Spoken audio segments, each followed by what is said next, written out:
You know, when the weather gets like this, I get a little crazy and want to be outside more, yeah.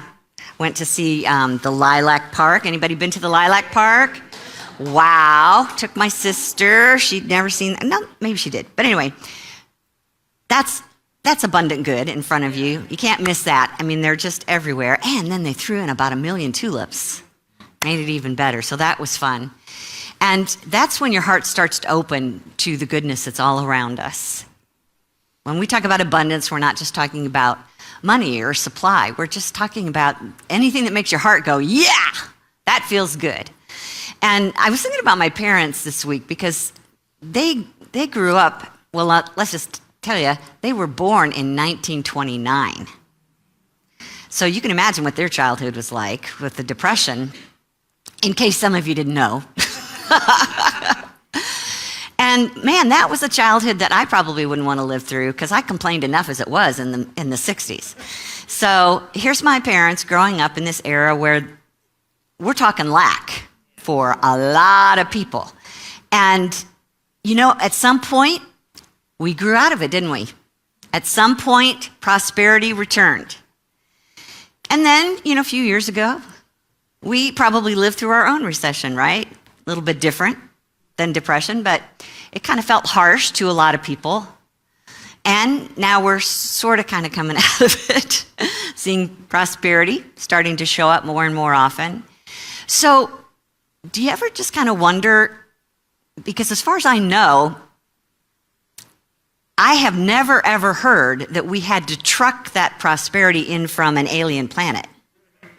It just returned from here, which makes me think it's been here all along. Do you understand that? I want you to hear that.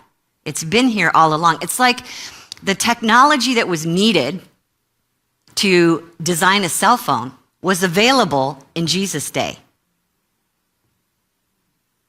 Right? Just saying, what took him so long, right? Yeah. And then we talked last week about divine substance. It's one of the ways that we see God expressing in the universe. Not just a being on a throne, but more like a presence that fills heaven and earth, as the scripture says. And one of the ways it expresses is love and wisdom and substance. Not that we can see the substance. We learned last week that everything that we see with our eyes actually came from things we couldn't see, right? From the invisible realm. And so I wanted you to just let that sink into your consciousness, that divine substance, spiritual energy, that really is at the foundation of everything we experience in the material realm is already present. It is God expressing as spiritual energy. And it's just waiting for us to get involved with it. And here's the deal. It's available to be used for good or to be misused for lack. Guess who the deciding factor is in that? Raise your hands. That's the way it works, which to me is ideal because when a divine mind, a creator, is designing a universe and a planet with a human species on it, you know, it's like it's not going to want to be busy trucking in gold and health and well-being from who knows where. We're talking about letting it be created by the creation. You are the creation, but you are also creators. Did you know that? Yes, you are. How do you think God creates? Through us. God can only do for us what God can do through us. Yes? Okay. So we've got this presence that's seeking to express all kinds of fun things here. But somewhere along the line, we lost our way and we started to believe that there's just not enough to go around. And we got involved in that. And when we start saying, well, okay, if God is going to supply my need with substance, how do I get it? How can I store it up for those depressions and those recessions and tariffs and whatever else comes along? Where can I get my good from? How do I do that? And I'm telling you, probably told you last week, you can't get it. You can't store it. Divine substance is something that you can only become conscious of. We interact with it. We are aware of it. And it's always available to us, and any one of us can have it. It's something that was described by our co-founder, Charles Fillmore, up here on the screen. Substance is everywhere present, underlies all manifestation, and is the spiritual essence, the living energy out of which everything is made. Here's where you get involved, pour your living words of faith into the omnipresent substance, and you'll be prospered though all the banks in the world close their doors. Now, the church that I was part of, the Unity Church in Walnut Creek, California, way back when, my minister there told me after I came out here that they were going through an issue where they wanted to do a whole big remodeling project, and the recession hit, and they're like, trying to do a fundraiser in the middle of a recession.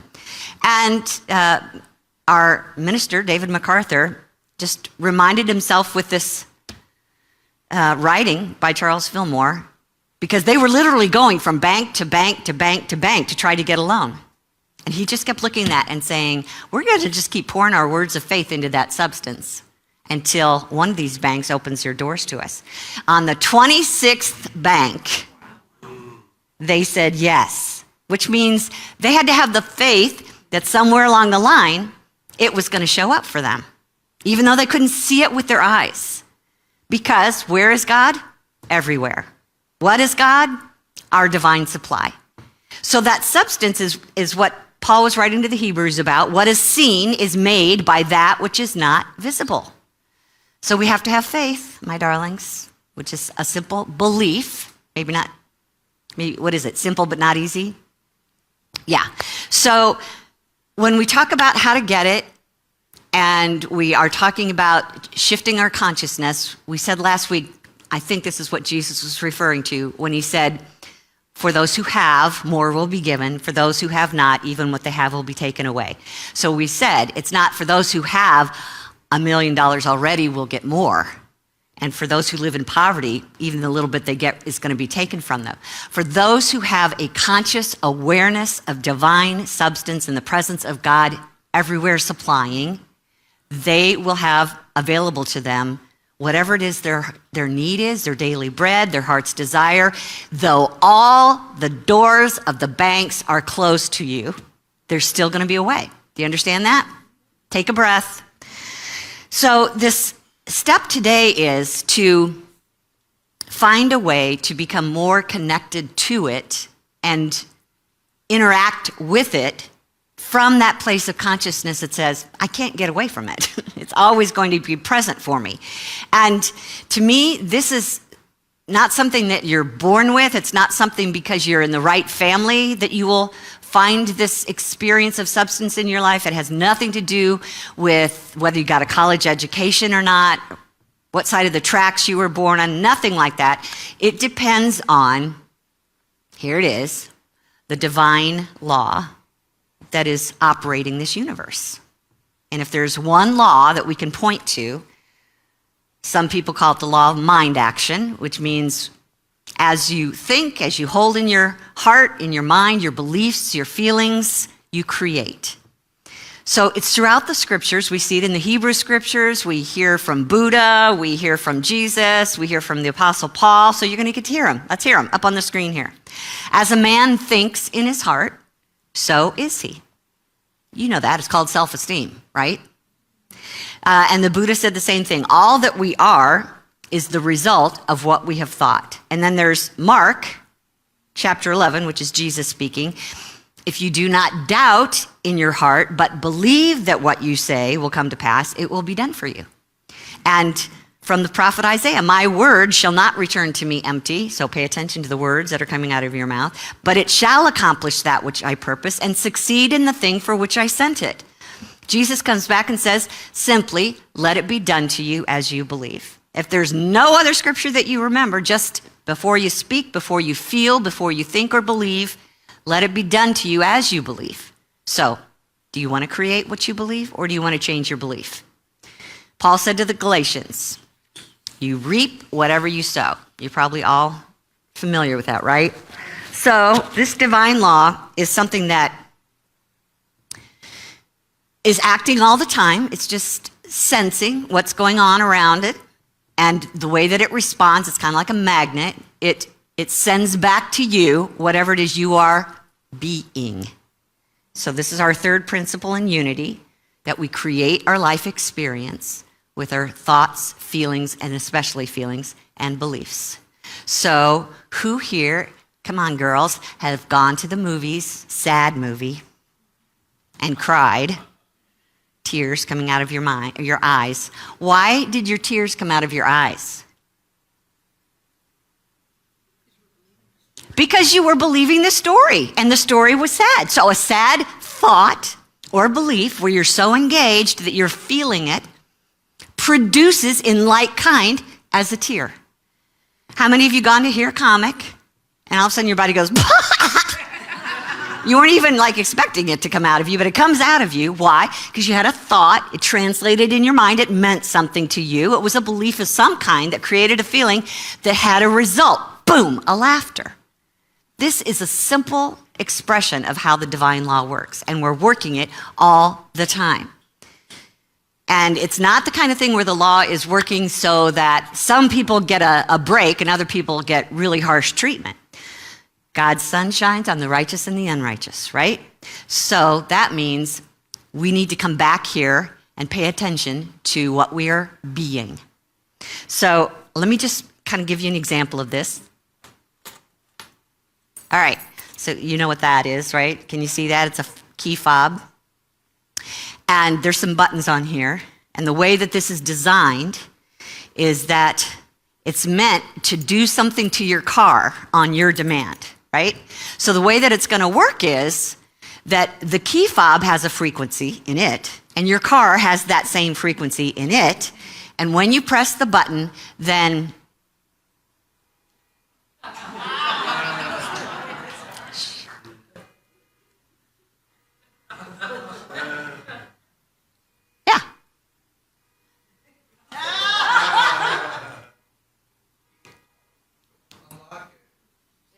look at everybody who knows how to handle this problem. Yay, good for you. So imagine that your consciousness, your thoughts, your feelings and beliefs work the same way as that key fob, sending out frequency. These are energy, just like that little thing puts out. These are energy. Your feelings are stronger energy, so they have a greater chance of reaching far, far away from you. And that energy, it's all just spirit out here expressing in this way. And as we hold those thoughts long enough that we're generating that energy and it's sending that signal, then the divine law will say, let me bring back more of that to you.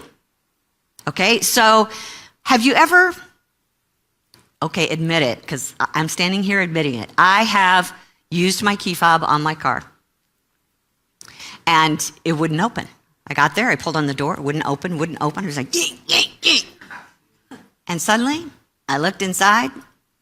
This is not my car. Kelly, you're my girl. I knew somebody was out there who could relate to this. Well, my car is so plain, it looks like everybody else's. All right, so anyway, that's my excuse. I'm sticking to it. And you just kind of look around, hope nobody's watching, and then... Don't you do that? Try to get it to honk at you so you can find it? Okay, so that's another metaphor for how often we think that we're going to do something and it doesn't pan out. So for instance, let's say you're wanting to apply for a job and you walk in, you've got the credentials, you present well, you're in the interview, you tell them what a great employee you will be, you don't get the job.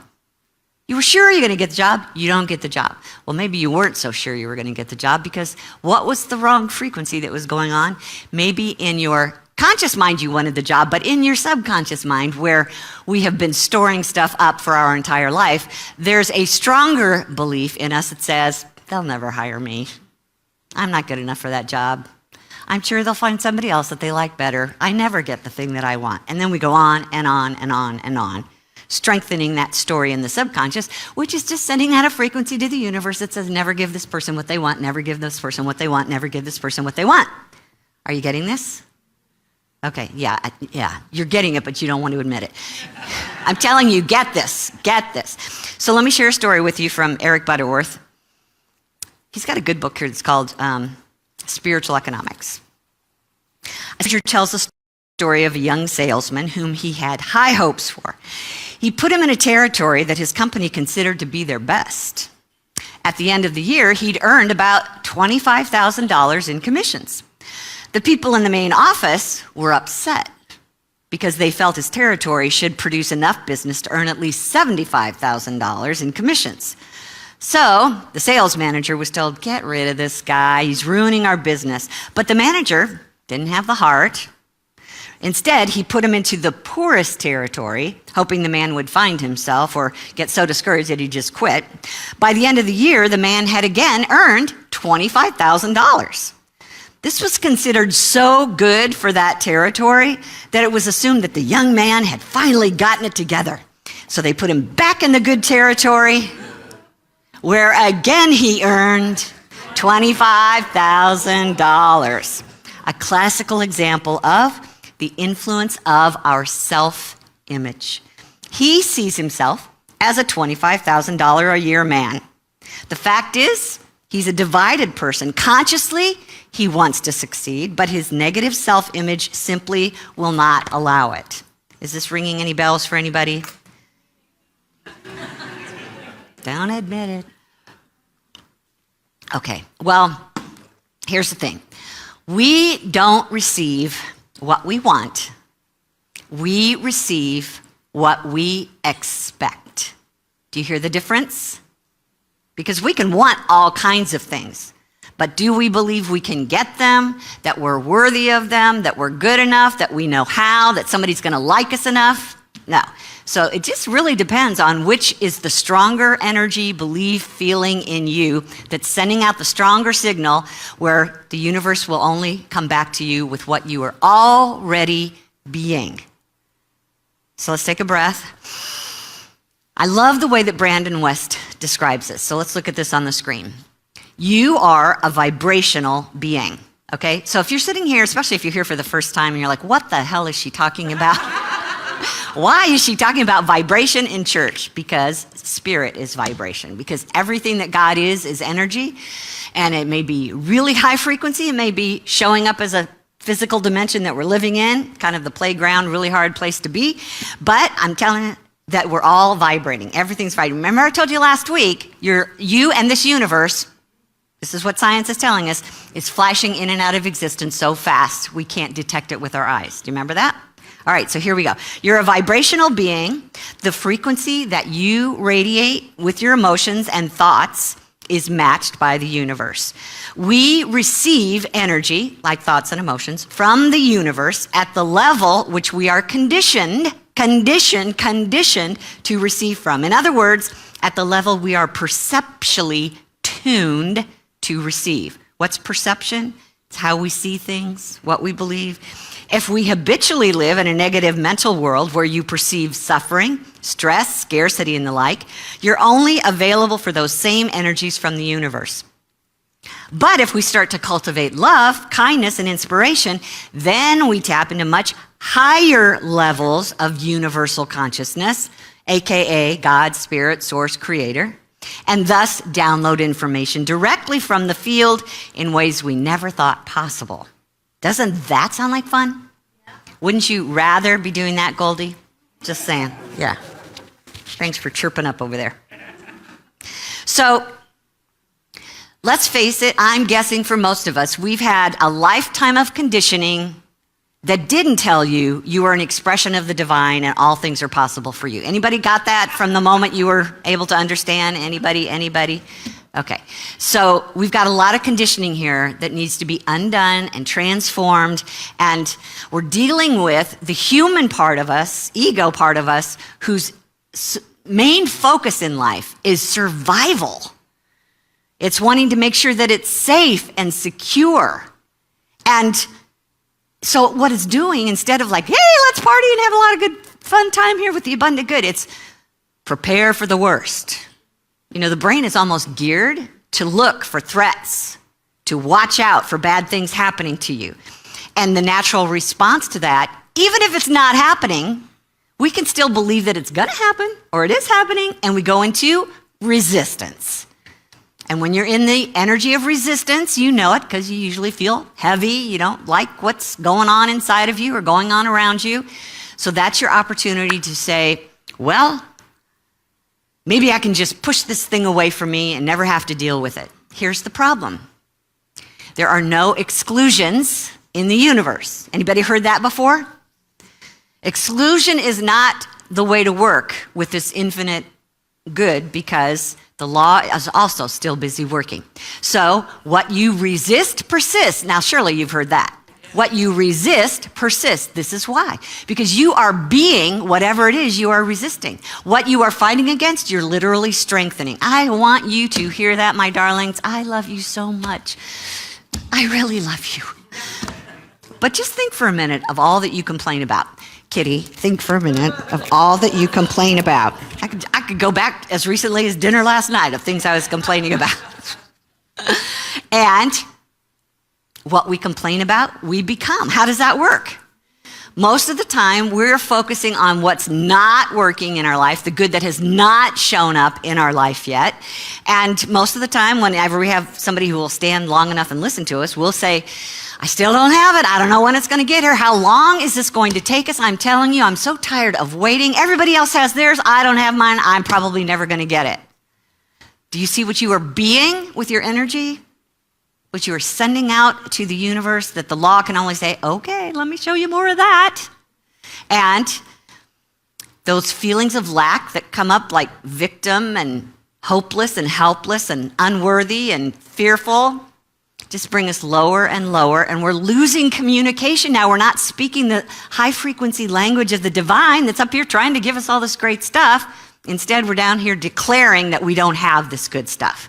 So the law is just responding in like kind. Now, it's not like it sends you hate mail or something, but it might show up as more thoughts that are negative, which makes it hard to get out from underneath them. More feelings, more words, more actual experiences.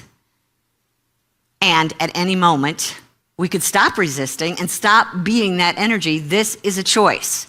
Okay, admit it. How many of you are on Facebook? Yeah, or at least you know what it is. And you may have even heard people talk about how this thing works. It's a perfect metaphor. Have you ever noticed that when you're on Facebook, whatever you're looking at multiplies? The longer you look at something, the more that thing keeps showing up as you scroll. Come on, you've probably heard that. And it multiplies and it looks the same as before. And it doesn't matter whether you like what you're seeing or you don't like what you're seeing. It just multiplies because you're looking at it long enough that you've caught the rule of Facebook. And it's going to supply back to you whatever it is that you're getting all worked up about. You comment on it, you die. There's no way to get out from underneath it. You'll be seeing that thing on your page for years to come.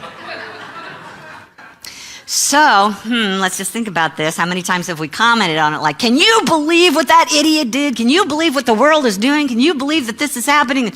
All these harsh comments that we make that we're complaining because we got to get it out. We got to get it out. Well, no, you don't have to get it out. Maybe you could turn this sideways because all it's doing is responding with more of the same. And this is how the universe is working. There's abundant flow everywhere trying to give itself to us, but we're too busy claiming that it's not ours, that we'll never get it. So what are you being? You know, this is the age-old story from the book of Job in the Old Testament. That which I fear, up here on the screen, you've probably seen that. That which I fear has come upon me, and what I dread befalls me. Prepare for the worst. Don't expect it to turn out good. This has bad written all over it. Haven't we said that? All right, so here's what Esther Hicks says about this.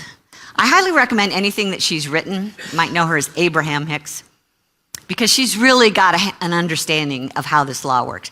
It's not possible to push things that you do not want away from you, because in your pushing against them, you're actually activating the vibration of them and therefore attracting them. If this is not clear yet, raise your hand. Because you're focused on what you don't like, it doesn't care about the don't or the no. It just cares about the thing that you don't like or that you do like, that you become in your energy frequency. Okay, there's no such thing as exclusion. When you shout no at those things that you do not want, you're actually inviting those unwanted things into your experience. So, again, we are every day, all day long, having a choice point.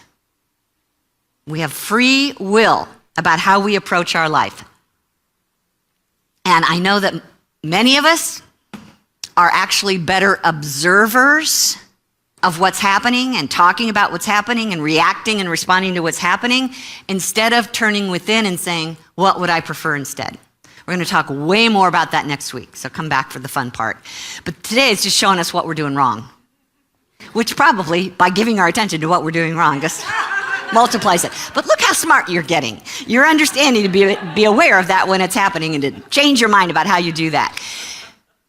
One of the basic truths around this is we don't see things as they are. We see things as we are, as we believe, as we've experienced. All of our past history, that all goes and gets jumbled up in the way that we react to things. We've got to learn how to get into the moment, in this present moment, to say, now seriously, are my pants on fire?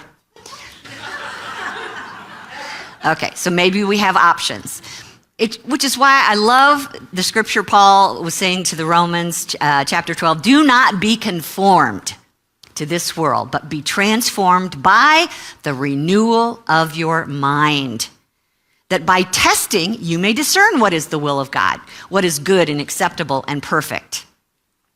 So a simple thing is just, as you're going through your day, if you get to that point where you go, that doesn't feel good, that should be your key. Stop for a moment. What doesn't feel good? What's happening right now? Or what am I thinking right now? And what am I believing about what's happening right now? And is it true? So since it's Mother's Day, let's talk about your kids. You know, many of you have kids that are already grown and out of the house. Did you stop worrying about them? Probably not. Yes. And are they all living exactly as you taught them to or that you want them to? Anybody got one of those kids that's doing everything you want them to do? Probably not. So here's an opportunity for us to either support them or to help hold them in that path that they're on. And by the way, it could be they're on a path that has nothing to do with you, nor your destiny, but their destiny, and that even though it looks like a mess to you, it's exactly what their soul came here to experience. So just know that, set that aside. Now let's go back to, okay, they may be behaving in certain ways that you think are holding them back. Okay, so where can we go with this? We can either say, see, they did it again. See, they did it again. Oh, he's going to be with that person again. I really wish he'd stop hanging out with that person. Did you see how she spent her money on? Can you believe she bought that? All right. So what we're doing is we're resisting, right? So we're going to just continue to draw more thoughts to ourselves about all the things they're doing wrong. We might even create a sense of tension between you and the child. I'm probably sure that that's happened once or twice.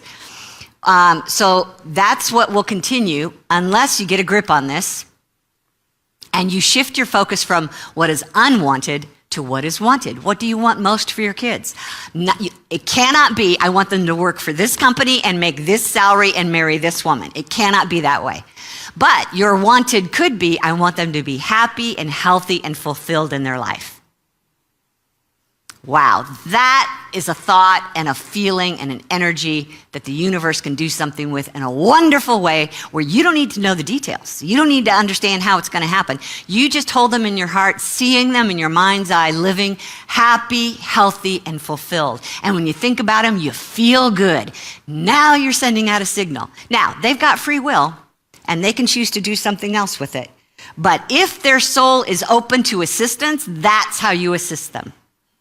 If they're struggling and their spirit is like just buried under a bunch of negative energy, you can help lighten them up by holding that in consciousness. You don't have to be in the same room. You don't have to open your mouth. You just feel, I love you exactly as you are. Keep it up, honey. Okay? That's what we're talking about here. So let me just show you something. Anybody seen one of these? Can you see that it's, how much is it? All right. Typically when you touch money, one of the first things you do is you think, what can I get with this? So what can you buy with a $20 bill these days? Lunch. Yeah. What? Eggs. Holy cow. Yeah. Yeah. Oh, well, okay, so let's do this. You could probably buy a meal, but you probably can't go out and buy a new suit with this, right? You could probably get a movie ticket, but couldn't get to a Broadway ticket, right? With just $20. I think you can get maybe a third of a tank of gas with this, but you can't buy a car with it, right? So that's a fact. That's a fact. But it's not based in spiritual truth, because most of the time we look at this and think, I am limited to this. Do you hear the I am limited to this? That's not truth. The spiritual truth here is that whether you're holding this or a penny or $1 million bill, it all represents the same thing. What? Infinite substance. This is just one demonstration of it. This is like picking up a paintbrush with red on it instead of blue, but it all is going to be art, or it's all going to come out of the paint solution that we throw our colors into. This number on it has nothing to do with what's available to you or your abundant good. Your abundant good starts invisibly as spiritual energy that's everywhere present, and it never runs out. It can never be limited. The only thing that can limit it is how you see it. Okay? So even if you're not holding the 20 and you see somebody else holding it, that's evidence that spiritual substance is available and ready to be used by planting a seed, an idea into it and letting it grow. The thing is that you have to water it, not with, I wonder if this is ever going to grow. Last time I tried this didn't work. That's not going to help. But if you can plant it and the idea, the desire, the need into that substance with, I'm really looking forward to seeing how this turns out. I'm excited. I'm at peace. I know that this is available to me. I'm relaxed, and I'm just having fun here. Now you're at a higher energy, more like God, more able to speak the language of spirit. So when spirit says turn left, go online, speak to this person, take this trip, you're connected to your inner guidance, and you can follow that to where the seed starts to grow. Do you understand how that works? Okay, so stop letting what your eyes see make you think that this is all that's real, because it's not. Up here on the screen, Eric Butterworth, last quote here. Faith doesn't change things. Faith changes the way you relate to them. Do you see what we just did? How we related to this? Faith says, this means infinite wealth to me. Now, come on, be serious. Don't come up to me later and say, yeah, but you're not supposed to overdraft your checking account. You're not supposed to overcharge your credit card. That's not what I'm saying. Snap out of it. I'm talking about looking at this and going, in reality, in spiritual truth. Somebody thought that was funny. Yay. Okay, in reality, this is just a symbol, and there's infinite ways to symbolize infinite substance. Okay? Are you with me? Have I beat a dead horse here? All right. So we're planting ideas this week. We're paying attention to those moments when we don't feel good and seeing if we can transform those into something higher. And next week we're going to play with a whole bunch of fun ideas that we really need practice on. We really need practice on, especially when we're talking about ideas for the masses, because now we're dealing with collective consciousness, and that's a much bigger thing to change. But I know you got it in you. I trust you got it in you. That's why you're here. That's why you're interested to be in this room or listening online. So let's hang out together next week. And by the way, it's a food for thought week, which means we stay after, we sit out there at the cafe, get a free lunch, and we talk a little bit more about what we heard in here. So come back, we'll have some more fun. If you can't, watch us online. We'll see you there. Love you guys. Now, let's take a minute or 2 or 5 in meditation. This will just be a chance for us to play with this whole concept.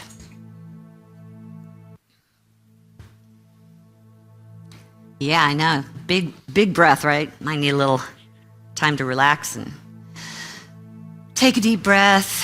Just allow your body to relax.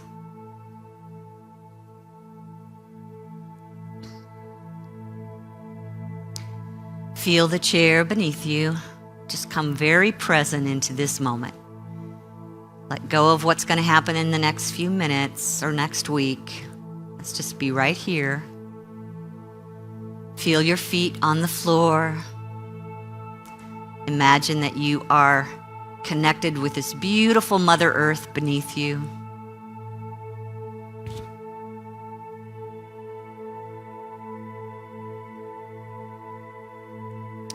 Feel how solid that is, how supportive.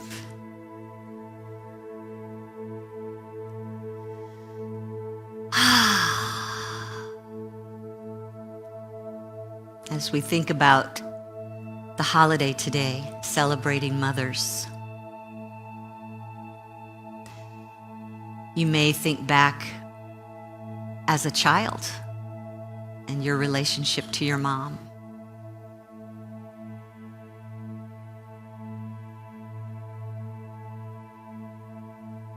May bring back memories where there were moments where you wanted to feel mom close by, but she wasn't. Where you wanted to feel nurtured, but it wasn't happening in the moment.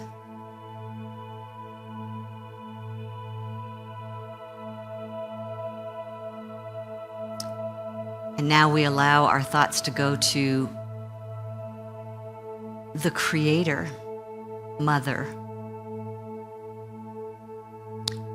We may know our source of good with the masculine energy, but today let's turn to the feminine energy of the divine.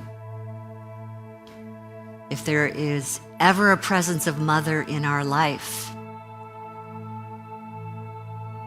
become aware right now that presence is here, and she loves you deeply.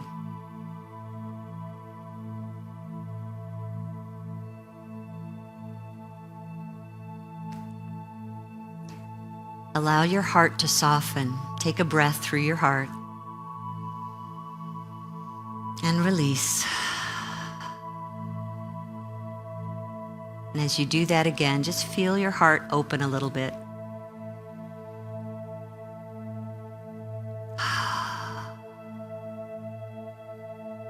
Deep at the center of my being, there is love. The very heart of the Divine Mother.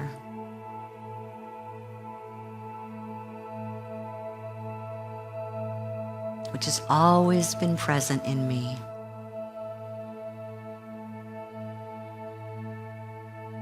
It is this presence, not only loving me, but nurturing me. Take a moment to feel what that feels like to be nurtured.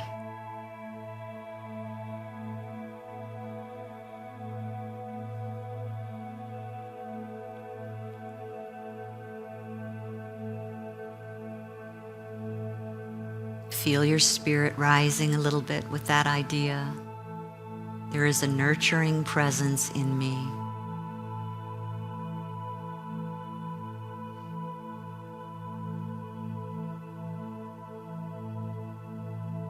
And while my childhood may have been wonderful or difficult, in this present moment, this is all that matters. There is love here for me.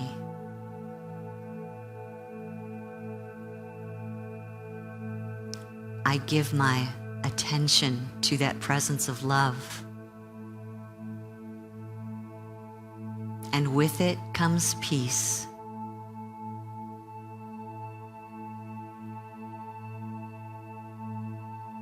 I feel that divine heart seeing me as good.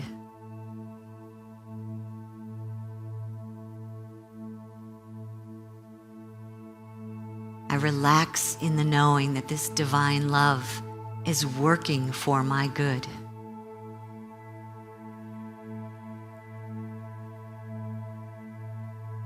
desiring good for me.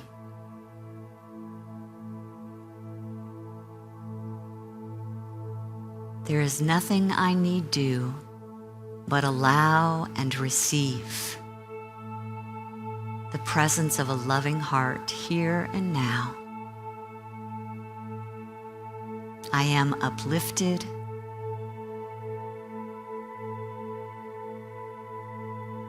I am guided.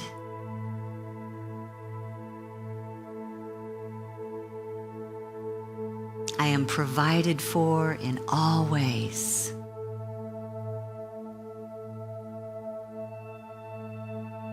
For this loving mother presence and energy is now and always working all things together for my highest good.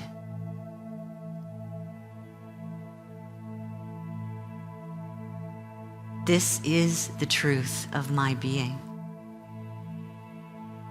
And so now I let it be.